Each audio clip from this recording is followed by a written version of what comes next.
Now the next bit may well be the hardest part of the walk, and for so many different reasons, mainly as it's a heck of a slog up this path.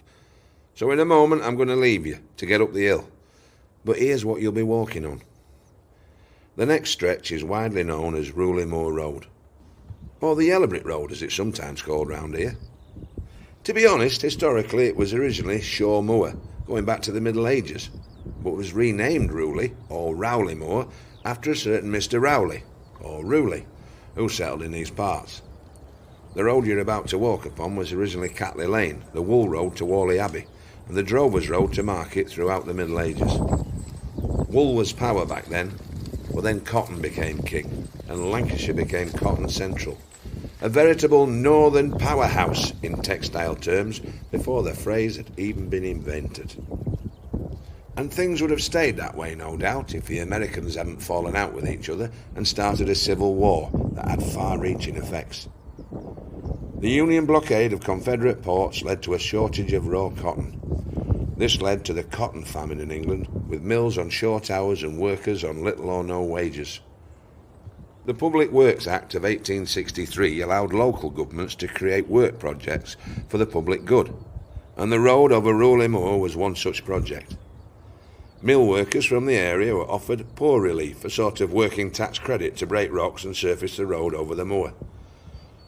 The road is just under 2,000 yards long and contains over 20,000 rows of cobbles, all mined and laid by hand, and claims to be one of the highest roads in England. The cotton famine caused great hardship here in Lancashire, but despite this, the Lancashire mill workers came down firmly on the side of the Union and backed the abolition of slavery. Each cobble, therefore, probably had some personal significance for every man and boy who worked on that road during those desperate times. It stands today a shining symbol of spirit in adversity and remains a popular spot for walkers, runners, ornithologists and horse riders. This is Rooley Moor Road. Enjoy it. Oh, and if you want to have a minute to catch your breath at the top, please do. There's no shame in it.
Ancient burials.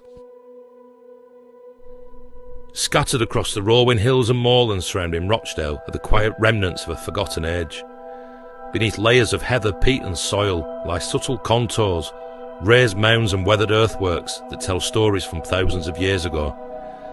These are the traces of ancient rituals and divine landscapes, of communities lost to time but whose legacy endures in the very land itself. Above Ashworth Moor, Ramsbottom, Littleborough and Whitworth, prehistoric burial sites known as barrows dot the high ground. To the untrained eye, they may appear as little more than undulations in the terrain, overlooked by walkers and lazily grazed on by sheep. But to archaeologists and historians, they're vital keys to unlocking the spiritual and ceremonial life of our ancestors. These graves date back to the Neolithic and Bronze Age periods, spanning the early days of travelling hunter groups onto settled farming communities and then the emerging metalworking beaker culture. Often constructed on prominent ridgelines or near water sources, they were carefully chosen sites, places that held significance in the cosmology of these people, originating in a time when these uplands were not just places of survival, but of ceremony, connection and reverence.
Thank you to the Mayor and her consort for seeing us off on our walk. This is an opportunity to consider the sacrifices made by the cotton mill workers to help with the abolition of slavery and to see their lasting legacy that has been left on the moor. It's also an opportunity to consider the threat facing this irreplaceable landscape. A Canadian teachers' pension fund is proposing to build a wind farm on deep heath here, putting one of Rochdale's most significant heritage and ecological assets at risk. We should all do what we can to protect our heritage, because once it is gone, it won't be coming back.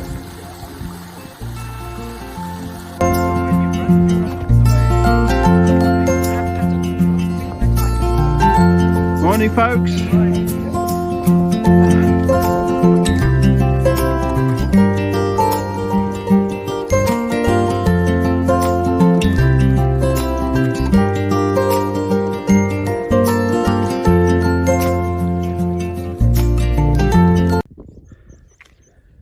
So it's this side of Rooley Moor that is going to be completely ruined because there's not a single turbine on it at the moment. You can see plenty in the distance. You know, Reeps Moss and Crook Hill over there. So it's not as though we haven't done our bit with wind turbines. We've done more than enough. Some more over there. You've also got Todmorden around here as well. You can just see on this view the blades on one of those. That's there already. Now they're 100 metres high to the blade tip. The new ones are going to be 180 metres high. So there's going to be several standing out on the right on this edge here, where this mast is, and then along this end here.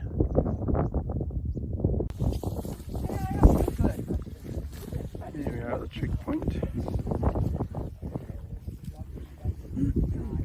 Scout Moor 1, metre high turbines, base to tip. So we're at the top of the leach here. Other wind farms in the distance. Essentially they're going to be turbines sited here, 180 metres high. Can you believe it?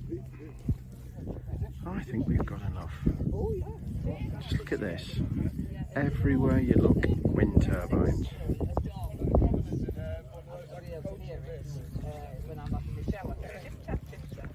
And there's the met mast they put up, again from a different angle. That's about approximately 100 metres high. I can imagine how big the wind turbine's going to be when it replaces it. It's interesting because it's an area where... So supposedly this met mast is in here to gather data so we can work out what sort of turbines are appropriate. So they don't actually know what turbines are going to put in yet. And yet they've submitted the planning application. This year I did. What's that about? Oh, it's pretty obvious. Yes, exactly. Happy crowd having lunch.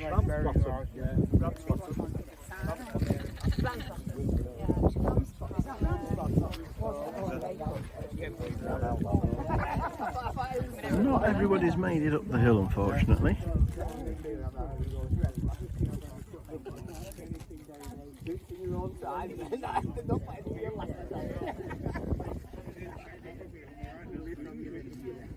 Some are heading off back home.